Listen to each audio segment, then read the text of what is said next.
Well, hello, Jonathan Rose. How are you? Good, thank you, David. How are you? I'm great. Looking forward to this conversation. Let me introduce you. You are an amazing person, and on Wikipedia, we can learn you are an urban planner and real estate developer, and actually come from a real estate family, which I'm interested to learn a little about. You're known for developing communities that are affordable and environmentally responsible. Excited to talk about that. You're a scholar and author of The Well Tempered City: What Modern Science, Ancient Civilizations, and Human Behavior Teach Us About the Future of Urban Life, which I have read and learned from. You're working on a new book that we'll be discussing. With your wife Deanna, you've helped to found the Garrison Institute, whose byline is Timeless Wisdom, Timely Action. You are an advisor to the government of Bhutan, and in your younger days, you founded a record label, Gramavision Records, for jazz and new music recordings. And so that's what Wikipedia has to say about you. Please introduce yourself as a human being and how you came to have such a comprehensive view of cities. Um, and in our conversations, you talked about an ontological stack. If you'd like to frame it in terms of an ontological stack, you are welcome to do so. But please introduce yourself. Well, thank you, David. And it's a pleasure to be on this podcast, and it's a pleasure to get to know you, and particularly to get to know you in person. I read your work before I got to know you, and so I knew I've been a long admirer, and that's an honor to be Thank here. you. The um, uh, as you mentioned, my father was a real estate developer. I was born into a family of my father and his brothers and his father and uncle um, built middle income apartment buildings in New York City. And as I was growing up, I would visit these projects with him, and I loved the process of building. I loved the smell of the mud and the foundations and the concrete, and at a very early age began working in summers and uh, in construction. But at the same time, I grew up in the suburbs outside of New York City and had a very deep connection to nature and a strong sense of environmental pollution, and that nature was a threat and from human activity, and that was wrong. And at the same time, my mother was very involved in voting rights and civil rights. This is in the late 50s and early 60s and mid 60s. And all of these moved me deeply, and I wanted to figure out how could you put real estate development, environmental protection, and social justice together. And at the time, there was no model for that.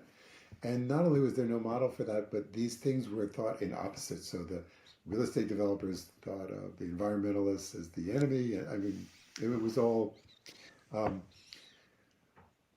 so I began this search to find, and then I had my own spiritual development too, which was really trying to understand the nature of the universe and how it unfolded and our role in it. What age were you And here? this I'm trying to magnet. remind you as a young man. So I'm moving to like my teenage. So this feelings of connection for nature and social justice were quite young, like 6, 7, 8, 9.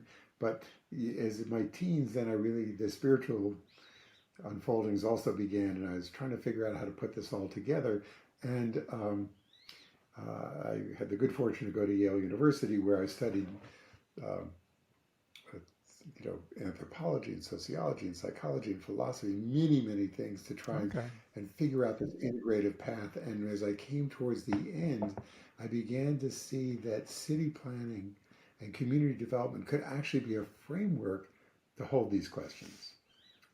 By the way, also by that time, I really began um, to sense evolutionary theory as a very important part of human development and social cultural I development was going to ask you and a about framework that. to So read. it's appearing at the very beginning. G. Evelyn Hutchinson was at Yale. He was a grand old man of ecology. I don't. Maybe he wasn't there by your day, but would he, maybe his ghost was. I don't know. But so did you get a little bit of evolution at Yale? I did actually. Somebody who I was working doing some independent study with said, "We're going to take you to G. Evelyn Hutchinson," and I went into his office, and he listened to me kind of lay out. I was trying to create this theory. By the way, the things I was trying to do the science had not yet.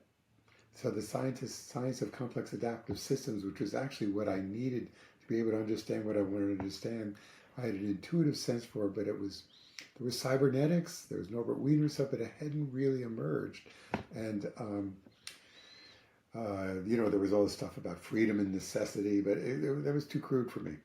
So anyway, I came to G. Evelyn Hutchinson. I explained to him what I was thinking of, and he said, "You're on to something. Keep going." And These words of and encouragement, E.O. Wilson, who was my mentor, um, yeah, was that way with people. He'd give these words of encouragement, and young people would just remember that their whole lives, as you have with G. Evelyn Hutchinson. So affirmative, basically, and such encouragement to keep going. but what's interesting, where I failed was here's this amazing person who I've been introduced to, and I should have followed up with him because what I didn't know, what I learned later. So just I'm going to jump ahead. So for um, my wife and I had a very complicated honeymoon, but part of it is we trekked over the Himalayas and into Ladakh, and had I first went to the Himalayas in the 70s and had a long connection not only with Buddhism and Himalayan Buddhism, but the mountains and the culture and the indigenous culture before Westernization really took place. So what I didn't know was that G. Evelyn Hutchinson's great work was he went to Ladakh in the 30s and encountered Buddhism in its really pre-Western encountered state and did his earliest important ecological work there, looking at trophic levels in the I lakes. didn't know that. And yeah, and so there was so much more I could have learned from him and talked to him about that I never even got to until, learned about after it was too late. So Okay, so then, catch us up to the present here now, and we'll work towards basically your current activities and some of your current projects, how you actually manifest all of this in an urban development project. But got it. don't accelerate. Please continue with your story. We don't have to hurry. So I'm going to jump, and I'm going to go a little bit to the ontological stack. So there are two of them. So the first one is something called the three horizon theory, and the three horizon theory was invented by a guy at McKinsey who left McKinsey, and I can't remember his name. Should, but anyway, is that there are three ways of thinking about the the paradigms that we're in.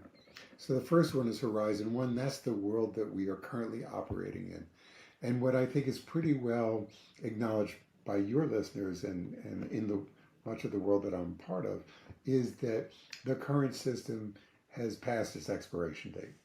The outcome of the current social political system, economic system, is that we are seeing increased income inequality. We're seeing increased there's been racial separation for quite some time, but we're not doing a great job at healing it.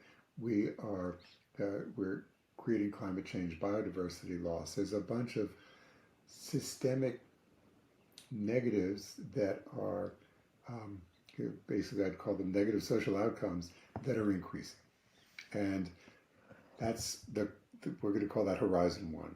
Horizon Three is so how would we design a system that solve these issues? How would we design a system that had positive environmental outcomes, positive pro-social outcomes instead of anti-social outcomes, etc.? And we don't even have to totally imagine it from scratch because there have been many indigenous and previous cultures and some cultures even today that have done a pretty good job at mediating these things. They've not done a job of mediating it with 10 billion people or 8, 9, 10 billion people, but they have a lot of keys for us and how to think and how to behave. So let's say we can really construct a model for what that is, and that's Horizon 3. And the work of the Garrison Institute in many ways is take the wisdom of the world's contemplative traditions where you see the roots of all these solutions and then apply those issues to civil society and environment. Horizon 2 is the transition zone between 1 and 3. Now the problem is, or the fact is, that you can never imagine Horizon 2 from Horizon 1. You're too bound into the ontological stack of Horizon 1. You have to get yourself into the Horizon stack, the imaginative stack, the ontological stack of Horizon 3, and then step back to 2 to find the transition. Okay, so my work sits in two realms. One is what I call Horizon 1 Plus, which is how do we make this world as better, relieve suffering, improve our behaviors today, because there's a lot of work to be done here and now, and it's going to take a long time to change the system. And then the other work is in Horizon 3, which is to imagine what's the world that we really, the pro-social world that we, pro-environmental, pro-life world that we want to create, and begin to try and plant the seeds for that. Yeah, if I could interject, then I think that just to translate that into my vocabulary, that cultural evolution is taking place all around us, whether we want it to or not. Currently, it's leading to problems, not solutions. So it has to become more conscious, more mindful. And there's your Horizon 3. Unless we know what we're aiming for, we'll never reach it. And then, of course, we have to evolve there. So there's your transitioning from the present to the future. And there needs to be a path to do it. For me, this maps onto the Four Noble Truths. Life is full of suffering. Why? Because of cravings and greed and basically components of the system operating across purposes with each other. There is a path to end suffering. And what is that path? And here we go. First of all, it might be the path of Buddhism. But there might also be a scientific path as well, which we could travel both together. So that would be my way of expressing what you have also expressed. And by the way, the work of the Garrison Institute is deeply grounded in um, in contemplative practice, but also in Yeah. science. And science, in a way, and its methodologies are a contemplative practice of its Oh, own. we're so much on a And parallel track. I've been um, what I find is when I'm kind of hanging out in the spiritual part of this, there's this great appreciation of how systemic and interconnected everything is. But it's still the individual is still the point person, especially in Western um, Buddhism. And, the individual is being reached and then is appreciating how interconnected it is. But if it's that interconnected, then you can't proceed without science, just an intuitive feeling for interconnected. No way, no how. And so system science and evolutionary science become a spiritual practice. That's a required spiritual practice. So anyhow, we're going to have too much of a love fest here if we don't. I struggle to so, find something to disagree about so far. and what's interesting is it's not just the biological evolutionary sciences, but it's also even the physical sciences. And when I was young, there was this divide between the physical and the biological. But quantum mechanics tells us that there's this great indeterminacy that points actually don't exist, that they are a sum of probabilistics and relationships, and in a way that's what evolutionary systems are too. Um, so if we can, and that is actually the Horizon 3, which require, from the ontological point of view, it requires us to dissolve ourselves. In effect, dissolve the point, be a wave. Think dissolve, and it's not even a wave. It's when I want to give myself a code word for it, I say don't think like a tree, think like a forest. That's that's there's so much to say there. We could spend the whole time on this plane, Jonathan. But do you know what I want to do next? I want to get real concrete and have you describe some of your development projects to see how this actually lands in the real world. Got it. All right, so we're back to Horizon 1. So I need to give another framing. So there's amazing work that's done by a scientist named Raj Chetty, has created something called Opportunity Insights, and he has looked at intergenerational opportunity in the United States, and somehow he got tapped into the tax returns of every anonymized, but the specific returns of every person in America, And here's what he mapped. He looked at the income of the bottom quartile of people um, who were born in 1940, who came of age in 1966, and he looked at the income of their parents. 1966 was the peak time for opportunity in the United States. So if you were born in the bottom quartile with very few racial differences, if you came of age, you were 26 in 1966, there was a 90% chance you were earning more than your low-income parents. And the reason I say beyond race, because you were most likely born in a sharecropper family in the South, and you were working a union job in the North in 1966. So um, there was certainly enormous racial disparities, but you were doing better than your parents. If you were born in 1990 and turned 26 in 2016, and you're in a bottom quartile family, you were earning less than your low-income parents, and that has gotten even worse. He just published a new paper, so what's even more interesting is that this is entirely geographically located. So if you look at all the counties in the United States, and or zip codes actually, what you see is, I'll give you an example. If you live in the Upper East Side of New York City, you will have a statistical average life of living to 82. And if you move 20 blocks north to East Harlem, you have a statistical life of 69. And so there's literally a 13-year age difference by your physical I age. know that It has there's to similar do, work in Chicago that shows the same thing, even more so, I think, in right, Chicago. right. So Chetty has mapped this literally for every zip code in America.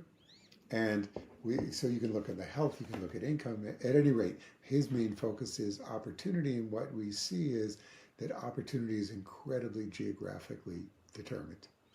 And that has to do because geography relates to your school district, it relates to crime, it relates to many pollution, many factors.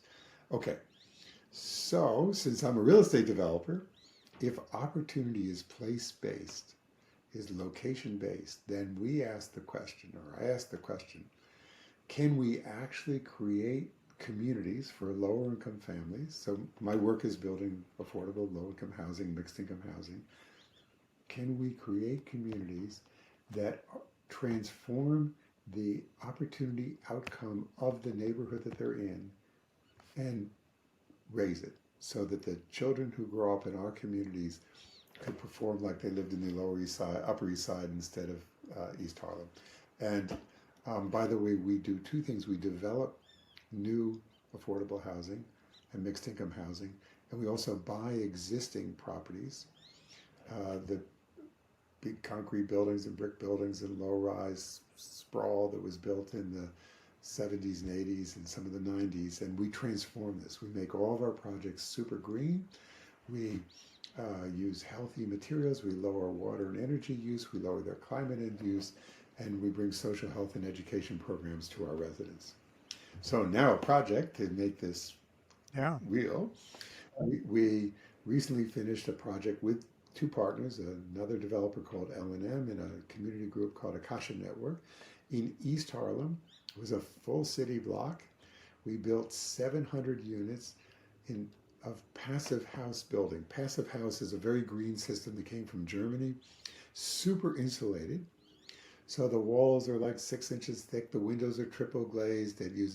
This building uses a third of the energy of a normal apartment building built before 2003 in New York City, and half the energy of the normal, better energy efficient buildings in New York. It takes in air from the outside, purifies it, continually circulates through the apartments, so people are breathing very clean, fresh air, because there's toxicity in air is actually one of the things that stunts intellectual development, causes health issues, etc. It has an extraordinary charter school on site that serves both the community and the neighborhood residents.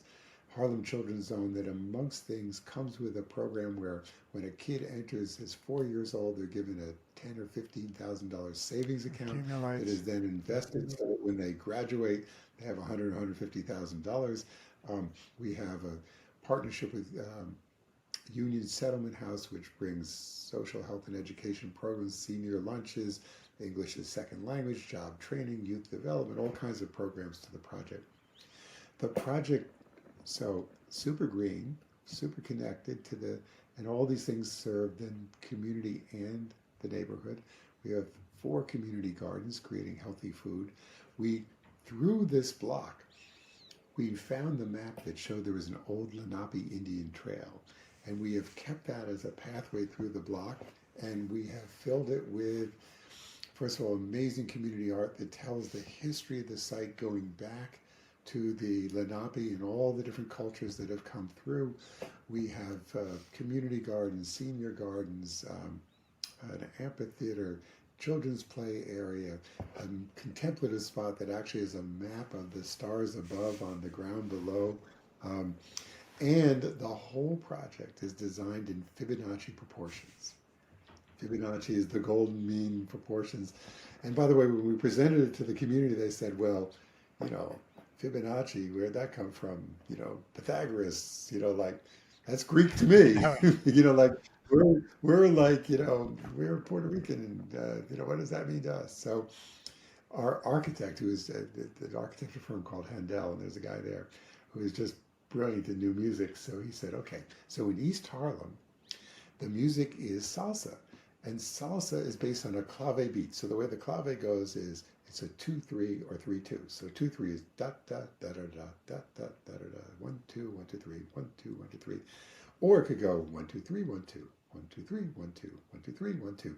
Tito Puente, who was the great musical star of East Harlem, for his dances, when he do dance concerts, he invented something called the East Harlem Flip, where he confused the dancers to go 1 2 3 1 2 1 2 3 1 2 1 2 3 1 2 1 2 3 dun dun 3 2 1 2, you know, 1 2 3 1 2 1 2 3 1 2. So this guy at Handel took our Fibonacci patterns going this way, and he put the 3 2 3 2 3 2 2 3 2 3 going that way and wove them together. And the community said, "You heard Oh us." man, that's Anyway, uh, so that's incredible. okay, so this is a First Horizon project. And the reason why, so it's a, I'd by the call it way, a third we horizon. I mean, have it an, cuts directly to the third. no, no, All no, right, no, keep no, going. I'll explain why. So we have an income mix, by the way, that goes from formerly homeless to middle income. So people who are literally earning nothing to people earning $110,000 a year. Um, one of the things I'm really proud of, we have another program that funds social services for the formerly homeless. We had 36 people formerly homeless move in last year. One passed away, and 35 of the original families are still there, meaning this actually did provide housing stability for them. Okay, so why is this Horizon 3, Horizon 1 and not Horizon 3? So first of all, the building is built out of concrete and steel and brick and glass and aluminum and copper and all these things that we harvest from the earth in non-sustainable ways. A real Horizon 3, we have to do something I call building biologically, where we're truly using regenerative resources such as mass timber, where we're taking wheat or rice chaff and compressing it to make insulation instead of minerals. It would be truly an ecologically regenerative building. This building uses more energy. It has solar, but it uses 20 times more electricity than it, 25 times more electricity than it generates. We buy renewable energy, but a Horizon 3 building is more likely to, will have a higher ratio of the energy that it generates to the energy that it consumes. And interestingly, our residents, so when our residents move in, they are protected, they're safer, they're healthier. The apartments are beautiful, they're clean, they're healthy, but they're still living in the contemporary Western system, which has not done well for them. Um, we were doing a social, just before this call, a social impact review in my company, and we're guesstimating, but we think that 10% of our residents, not in this building, but across our whole system, are illiterate. That they, you know, so we give our residents free digital access, but it's meaningless to somebody who's illiterate, frankly. I mean, they use it a little, they can YouTube, there's stuff they can do, but it's not meaningful the way it is for Jonathan, us. I want to ask, go ahead, finish up, and then I want to. Well, just to say, so I think it's essential that we do with these things that I call these horizon plus, horizon one plus things. They reduce energy use, they don't eliminate it. They reduce environmental impact, they don't eliminate it. They reduce poverty and the suffering of poverty, they don't eliminate it.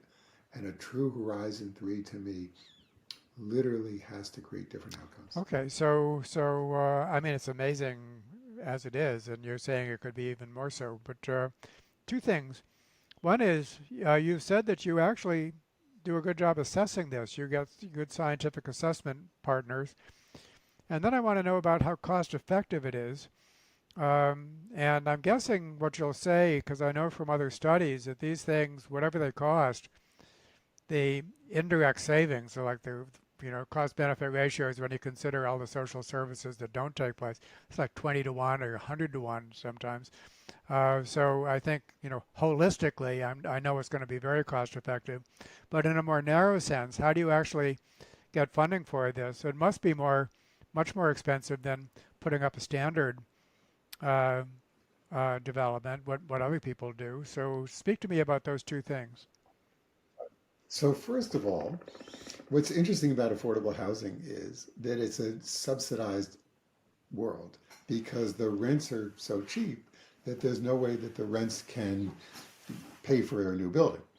So the question really is, so in a way, it doesn't pay for itself, but we have to compete in. So we have to compete for funding, and the funding is very complex. It comes from all kinds of sources, and I'm not going to use this time to go through that, but just to know that it's a lot of sources. There's not one easy way to fund affordable housing. And the sources come from the federal government, state, and city. They come through the city.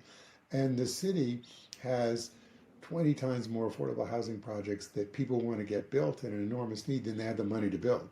So, in part, we're competing for the money. Now, on one hand, if you're running a city and you have limited funds, you want to build the most affordable housing per unit you can. So therefore, you're trying to build the cheapest per unit that you can. So what I've described is not the cheapest per unit. So we have to make the case that it's worth the city, the public realm paying more for something that's exceptional, at least to study it. So typically our projects, so this is another interesting thing. I don't want to be the guy who competes on the cheapest because that's not transforming the world. That's not, and um, and we can't be the most expensive because they're not going to fund us. They can't afford to fund us. So we have to figure out how to be the most cost effective and the most innovative at the same time. So in evolution, in part, like you're trying to attract resources. There's a competition part, but sometimes there's an attraction part that goes with this too. You see this a lot in behavior of birds and bees and all that stuff. So this kind of work is not only good for the world, it's the kind of project the public sector likes. They don't want everybody to do this because they can't afford it, but they're willing to pay a little more.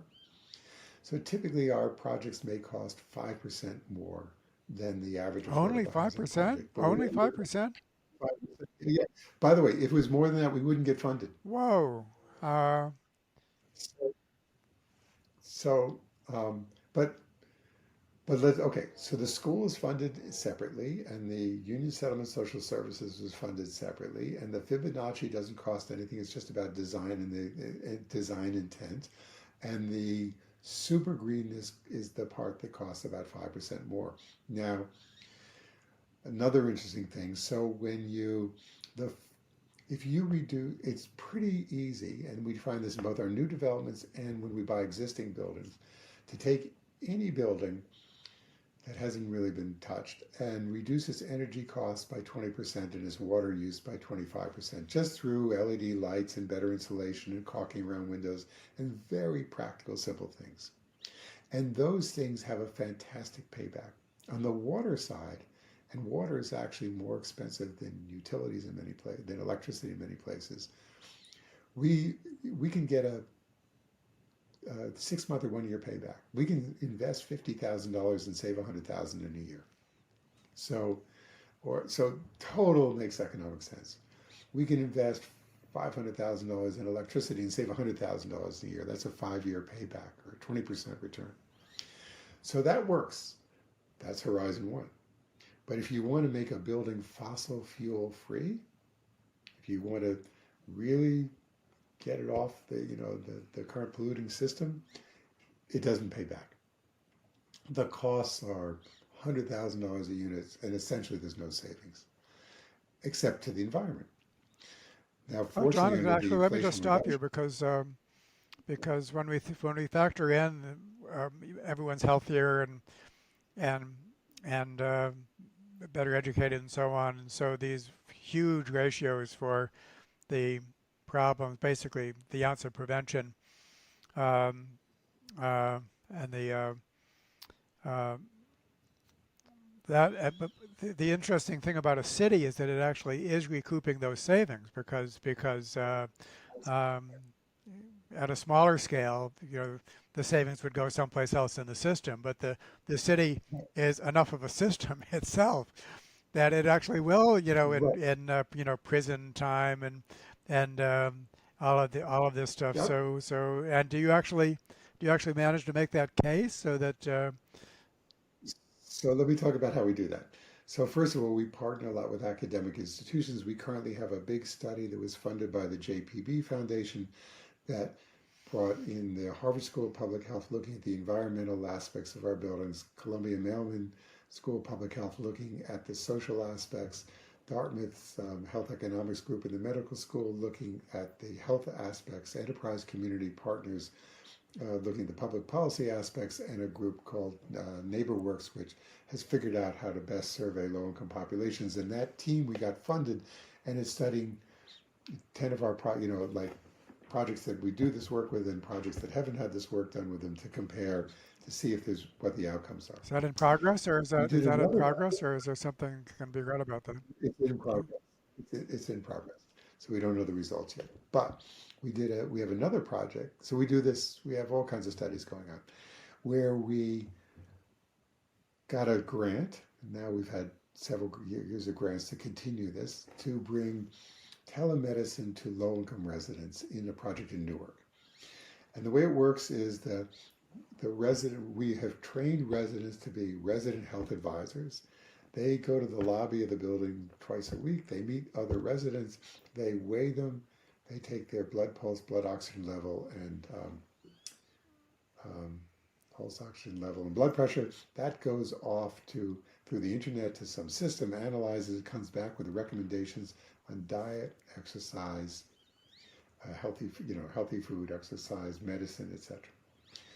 That program has proven to reduce hospital emergency room admissions in half.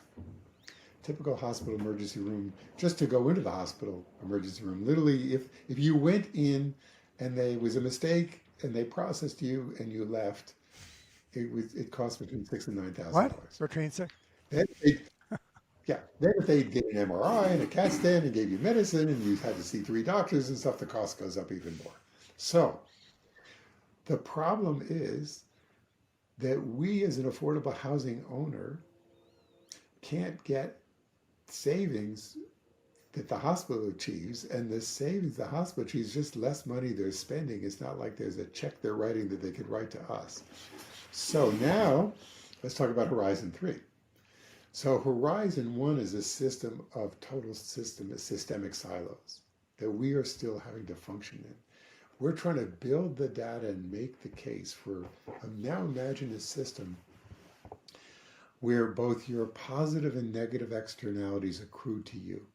So if you were saving hospital emergency room admissions, you actually you as a project, got a share of those savings. And imagine, by the way, not only it went to us as owners, but it went to the community health advisors, and maybe a little bit went to the residents, that there was systemic benefit, which is what you see in ecosystems. And imagine also if we were polluting or we were causing systemic harm, there was a systemic tax. And this is where I'm not an AI guy, but this is where with big data systems, we have the ability to discern a whole lot more about our positive and negative impacts, track them, and if we could assign value and accrue those back to a wide range of systems, the healthcare system, the housing system, the etc., you could begin to then give it credit and debits for its externalities, and maybe that should induce then the positive evolutionary social behavior that we want to achieve the Yeah, outcomes we okay, want. great. So let me move our conversation along a bit and zoom out a bit to just urban planning writ large. And let me spend just a minute on some framing that I've done, including a whole series of conversations which made the following point. There's two things that don't work and only one thing that can work. One thing that doesn't work is laissez-faire, because it's just not the case that the pursuit of lower level interests just robustly benefits the common good. The other thing that doesn't work is centralized planning, because the world is too complex to be just planned by any group of experts. So what does work basically is a process of system level cultural evolution, which you more or less described, where you have to have the whole system in mind. And then in order to get to that goal, which you're calling the third horizon, you have to experiment. So that's a conscious process of cultural evolution in evolutionary terms with the welfare of the whole system in mind. System level adaptation requires system level selection. And so I think that, um, first of all, I want to see, what do you think of that framing? And I know because we've talked before that you're going to put in a little bit of a vote for centralized planning and use Singapore as an example. And I don't think that contradicts what I've been saying, but anyhow, I'm anticipating. Well, what do you think about this? First of all, laissez-faire, forget about it. Centralized planning, that was Right. Robert Moses. Um, um, or command and control in corporations. It's got to be pragmatic, experimental, aka evolutionary process, and the welfare of the whole system has to be in front of you. That's your third horizon. You've got to have a systemic target of selection. So comment on that, and then bring in Singapore as you see fit. Right. So Singapore is going to be the counterexample because number one, I totally agree with you. I'm a co-evolutionist with you, and um, the interesting thing. So absolutely, and what I described was the need for feedback Yes. systems. So for and you need. By the way, there's another thing you need. You need because we're humans. hmm, So I don't know if nature has an inherent morality or not. I think it's beyond morality, but it has something that guides it towards ever increasing systemic health and in this evolutionary process. Um, Janine Benris says it in life and exists to enhance the conditions for life, and you see in evolutionary systems this can often it goes up and down, but I will just flag enhancing. this. I beg to differ. Yep. I also beg to differ Okay, about go for it. physical systems, or we'll set that aside for the moment and continue. That's another Okay, conversation. but anyway, in human systems, we need moral guidance. That the pure evolutionary process alone without moral guidance is insufficient. And we need, so you've written and spoken eloquently about Eleanor Ostrom and her rules of, and one of them, the punishment is within them. Right? In effect, setting moral limits and setting guidance and creating the conditions of societal coherence to agreements is important. So you need, so just to put on the table that an evolutionary process needs structure, and with humans needs a deep, I think, moral Yeah, and center. so And and so, what I Jonathan, we like could about connect it back to nature by saying that the metaphor or the concept of society as an organism, which goes back to antiquity as a metaphor, now can be taken seriously. And if we actually use that metaphor, then we know how regulatory an organism is. I mean, my God, I mean, the anatomy, the physiology, all the regulatory circuit, all of those are correcting, which includes the kind of policing that is necessary in a human system. So I think actually the concept of society as an organism, just there's huge I was going to say metaphorical transfer, but it's really not metaphorical because it really is the case that when a human group or a human society is very, very highly cooperative, then it is an organism because that's all organisms are units whose subunits are very highly cooperative. And not all natural systems are like that. There's my disagreement. So suffering exists in nature, and this anyhow. But there's another. We'll go there Got later. it. Um, so I agree with you, and uh, there was somewhere I was going to go with this. Okay, so if we and you use the phrase pro-social, which reflects intentionality. So one of the interesting things about Buddhism is Buddhism, in effect, we have a mission or a pledge, which is to relieve the suffering of all sentient beings. And when I think all sentient beings, I think of the microbes in the soil, and I think of the All of life. mycelium, and I think of the bird. It's all of life. And so, if that becomes your moral center, then your system tends towards the better outcomes. So Singapore seems Okay. to be top So now down, let's, okay. but So, probably isn't. okay. So here's the thing. So let's go back to, and we've seen many pro-social systems evolve in history and in indigenous cultures.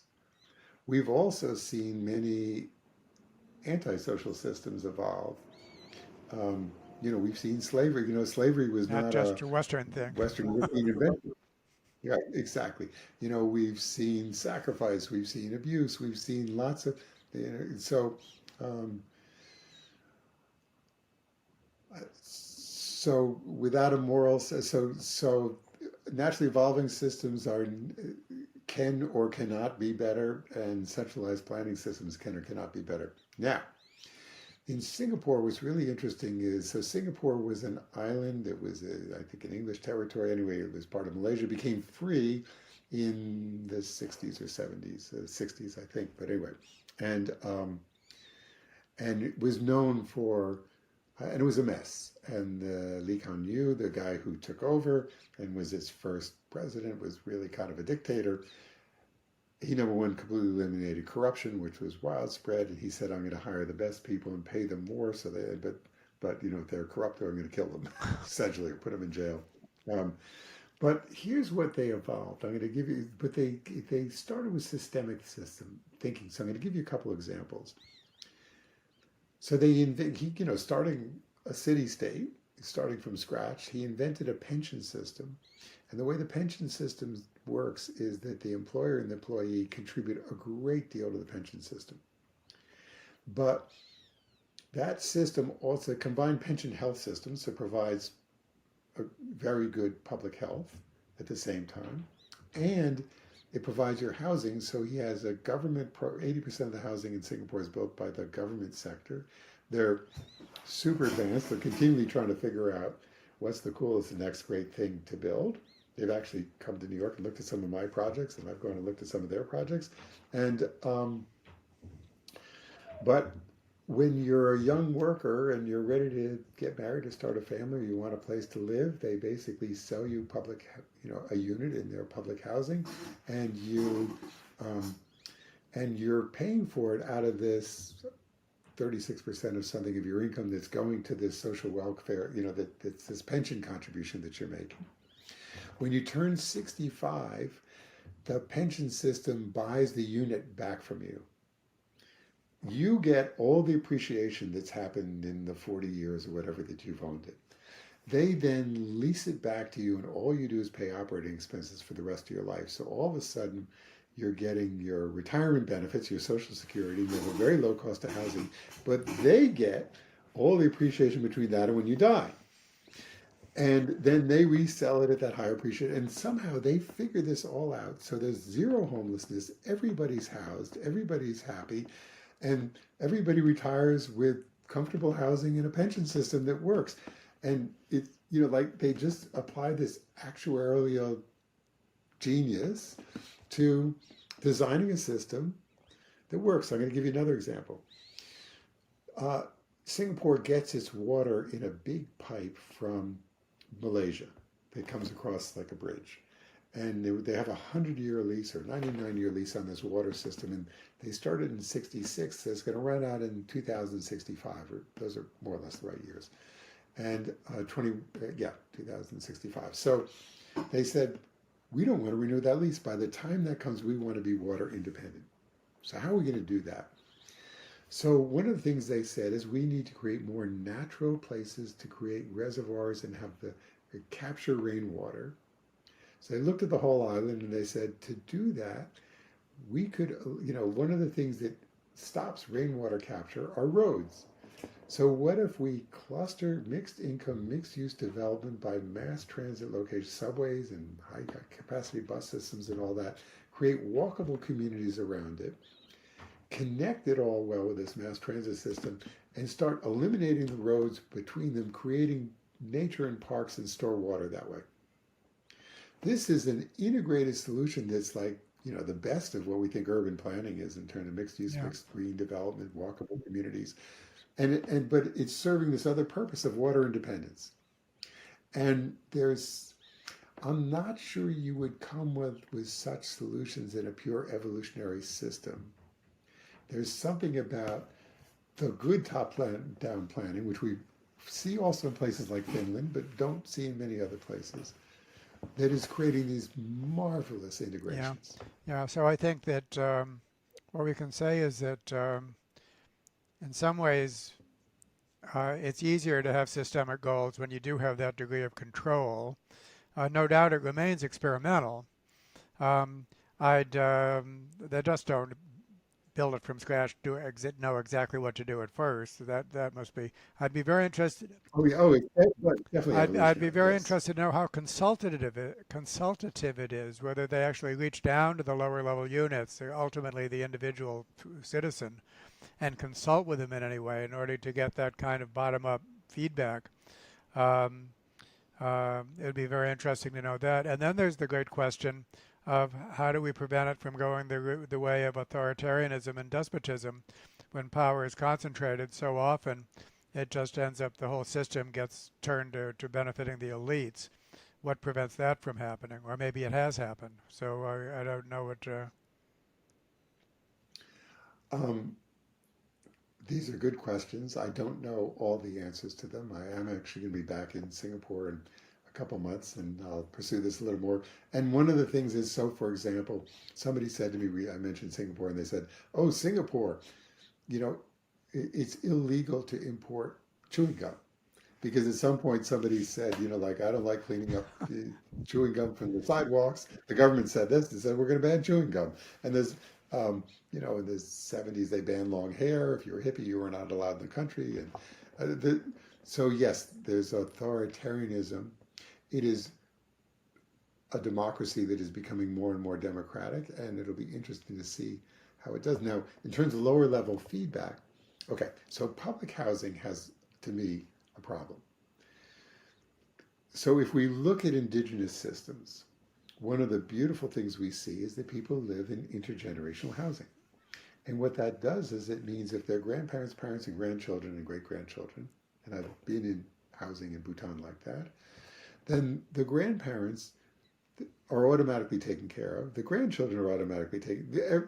You find that everybody's working, but a whole lot less harder. Everybody knows their role. Everybody's taking care of everybody. You don't need child care. You don't need elder care. And these are much healthier systems. And if we translate this to the United States,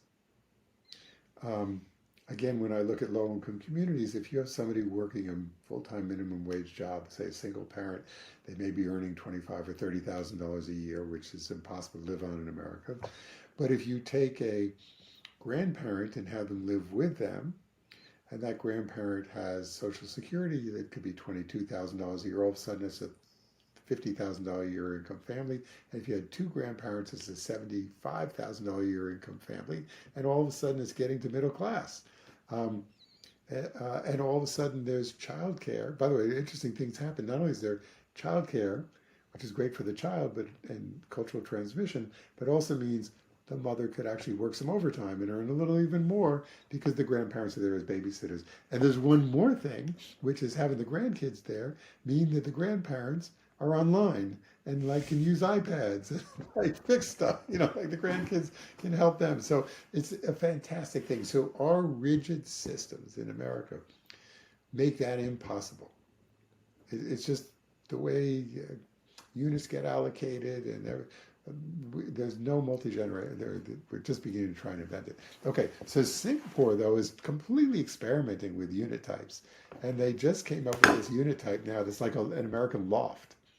Imagine that in public housing, where you can get this open space and then you can build the walls that you want and like have more contained space and more bedrooms, and then you can take them down, and it's a flex unit that so I think they're Okay, so doing I an think that okay job. that's really amazing. So we could on all of these, Jonathan, we could spend our whole time. But I want to shift gears now to your scholarly side. Your book, um, The Well-Tempered City, reflects amazing scholarship all the way back to the origin of cities, and uh, uh, and I'm just fascinated to know how you do that basically with your with your busy day job, and why it's important to you. So why is this panoramic um, overview of cities um, important to you? And maybe it's important to everyone. I mean, I actually I'm betting it is. But tell us why it is that you do have this scholarly side to you. And if you like, you could bring in your new book at this point. That might be a good a good thing to do. But anyhow, speak to me about why this breadth of scholarship is so important to you, and perhaps it should be for everyone. Right. So I just want to note that you, as a social science scholar, then said, I want to figure out how cities work, and I'm going to actually run real projects in cities, and so it's a habit we share, um, to try to apply these ideas. So um, once you see the world as a complex adaptive system that's co-evolving from all these social, psychological, ecological, energetic, metabolic influences, I I want to understand them all, or at least understand people's points of view. You'll never understand them all, but people's points of view about them all. And so I love research. And remember, I said that, um, and research itself is a mindful practice. Yeah, Um, yeah, I love that. and people have asked me, did you use a research assistant? No, I because even when I was in college, even when I was in high school, I loved going to the library to look up one thing and then seeing the books that were adjacent and then just follow. Then you'd open it, you'd see a reference, like it dedicated to some guy, and you go see who that was, and so I've always been trying to understand these threads. So I it's such an enriching experience for me, such an amazing learning journey for me to follow these threads. The discipline of where I need an editor is you can keep following them and they go too far. So the discipline is then to try and contain them and make coherence out of them. And that process is also really helpful. That's where you take ideas, and when you find their coherence, you're taking them to the next level. You're integrating, you're finding the places where the differentiation becomes integrated. And anyway, I love doing that. And the book took decades, but was a great pleasure. And the book I'm writing now is on the idea of the commons and the common good. But essentially, it's if the old book was how do you design a great city? What's the well-tempered city? This is how do you design the social system that fits within a city. So it's and what's become clear to me is that the the the elevator line of the answer is we have to stop focusing on individual outcomes, and we have to focus on what are the best outcomes for the commons. We have to have an ethos or a moral system of the common good. We will never create the solutions to income inequality, biodiversity loss, climate change, racism, etc. From a self point of view, it has to be from a higher Yeah, selection level of several cognitive. points about that. I think one of the things, uh, I mean, this is what follows from more formally from multi-level selection. As you know, I talk about multi-level selection as a perverse alchemist that turns gold into lead. And when you look at all our problems, they're typically cooperation and virtue at lower levels. So like cronyism and nepotism and nationalism and all these things are social units that are functioning quite well, thank you very much, just in opposition with um, other units. And the only solution to that is to declare I'm first and foremost a human being and citizen of the world, of the whole earth. And then the lower level units don't go away. They exist. Our first horizon that deserve to exist. Even in a third horizon, they deserve to exist, especially the small groups and all in between, but always coordinated with the highest good um, in mind. That's the um, multi-level selection formulation. But as we become scholarly, this is something I've been thinking super hard about. Um, this just like takes us back to the early days of the Enlightenment and the whole concept of liberalism. And what I've been doing recently for my scholarly reading, is such things as the biography of John Stuart Mill and Jeremy Bentham, and what way were they thinking? Utilitarianism, the whole roots of this in terms of both governance, what became economics, and so on. But at that time was philosophy, um, and for me, what's so clear to me reading this is just how the people back then, the issues were just the same. How do we reconcile individual interests and autonomy and so freedom and all of that with the common good? The questions remain the same. But they just did not have, no matter, it didn't matter how brilliant they were, they did not have the conceptual resources because they did not have complex systems science and they did not have Darwinian evolution. And without those two things, they just were, forgive me, flailing about. And so that means that what we have at our disposal today in terms of relatively mature bodies of knowledge about complex systems and evolution just puts us in a position to complete the Enlightenment project, connecting interests, basically, lower and higher level interests. We have conceptual resources that they did not. And so it seems, I like thinking of it that way. It seems grandiose, but to think of, we're in a position to to succeed with the Enlightenment project, whereas our predecessors, no matter how brilliant, no matter how great, no matter how much we teach them in schools and so on, they just they didn't have the resources to work with. So they didn't have the resources. But so it just happens that I've spent almost a year doing the exact same thing you did, deeply looking at the Enlightenment. And I actually start at 1066 with the Norman invasion of England, and I go from 1066 through the Industrial Revolution and kind of look at European exceptionalism and the colonization and the Enlightenment and all that stuff. And um, yes, they lacked the science, but they also lacked the moral system. They were growing a moral system of individuality.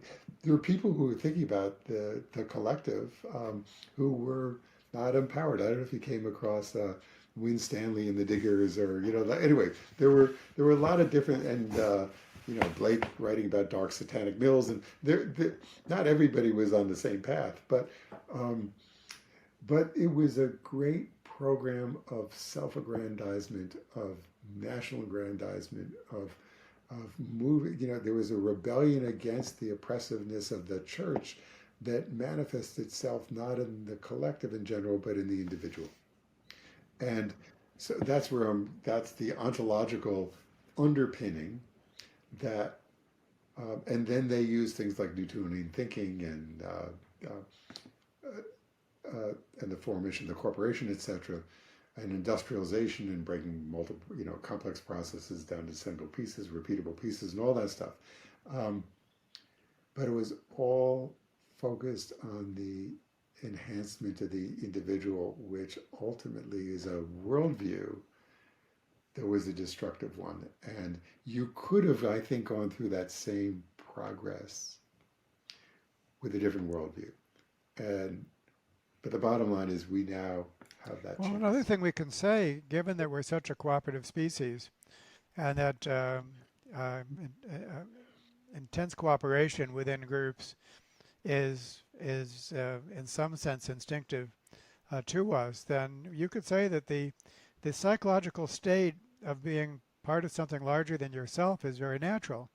And in that state, it's what we associate with religion and spirituality. Basically, you do have a higher good. You do regard it as more important than you. You want to serve it. It gives you joy to do so. You use words like sacred and worship and things like that. And then, of course, there's great punishment if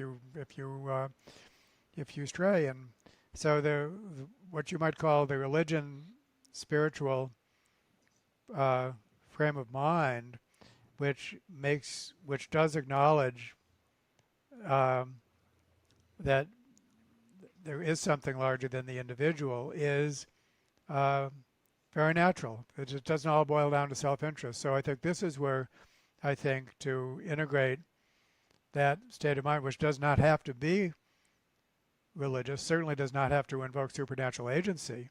There can be secular versions of this, and there are. I mean, environmentalism is one in which you have a sense of sacredness about Gaia and so on and so forth. Certain aspects of religion are not required. In any case, these are all some of the things that I think are make it so intellectually pleasing to be doing this at the same time that we're doing good um, practical work. Let me have you reflect upon that, and then I'll bring our session to one final chapter. So I actually want to turn it back to you and ask. So I agree with you conceptually.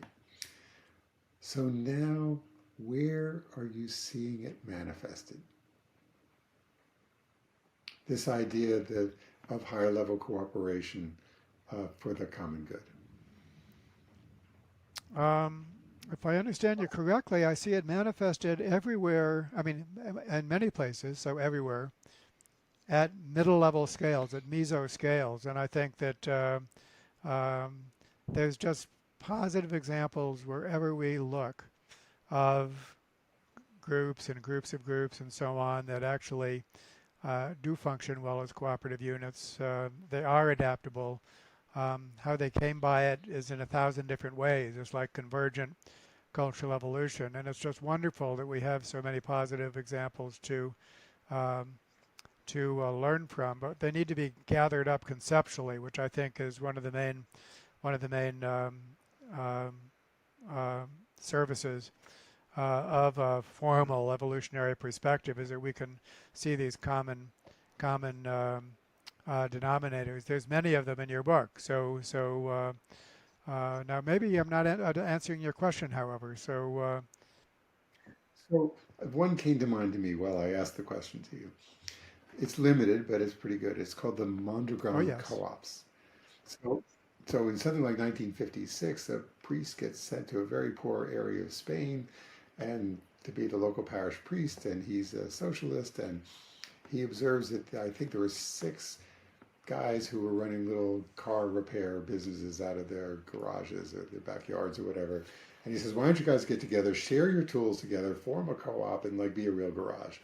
And they did, and it actually worked. And to make a long story short, he kept organizing more and more co-ops. And today, in this region, this county called Mondragon in Spain, um, there are 100. There, this whole co-op network has an annual turnover of $17 billion. There's something like 70,000 people who are employed. Um, they have a Mondragon University, a Mondragon hospital, a Mondragon. They've yep, co-opted everything. And what was interesting is that um, And they're no longer, they're now middle class community instead of a poor community. And that when COVID came, about 10% of the businesses either had to shut down or shrink, and every single person was absorbed by another one of the co-ops. That the whole system self-sustained. Now, what's interesting is this co-op is all about worker empowerment and collective ownership, and they don't they are way behind the curve on environment, and they kind of view environmental regulation as a negative, and a bunch of other things. So they're a model. So to me, they're a great model of a wonderful idea of the common good growing and being beautifully articulated, but them having a boundary and a Yep. limit to it. So we have to figure out how we Yep, expand that totally. boundary. I'll trade. If we're trading examples, I'll give one of my favorite ones, Yeah. and I have a whole podcast and other podcast on this that we'll reference. It's a manufacturing firm in the Midwest called Berry Miller. It makes stuff, but the CEO Bob Chapman is really just a really good Christian and truly implements Christian values and genuinely cares. I mean, really, for his people. And so that's a great story on its own. But what's really great is that they have acquired, but they don't use that word, they use the word adopt, over 140 other companies and accomplish the same transformation. And so, in my terms, this is a replicated experiment in prosocial cultural evolution, replicated 140 times. Now, it's well known in the business world. There's a book on it, Everybody Matters, with Bob Chapman and Raj Sisodia. So you might say it's well known, but not outside its borders. It's not known as much as it should be. Because what this is telling us, and we could pile on so many other examples, we know it works. And one reason why it's hiding in plain sight is because of competing narratives. And something we haven't said here is about how much of what we see in the world is basically how we perceive it on the inside. So there's this whole inner-outer um conversation, basically, which we could schedule a second podcast, but um, that's important. The way I want to finish up, although first of all, have you respond to that, then our final segment. So, but anything you'd like to? Go to the final segment because I suspect your final question is going to be the Yeah, it integrated is. answer. It's just like it's what and you've already kind of introduced it with your concept of the third horizon.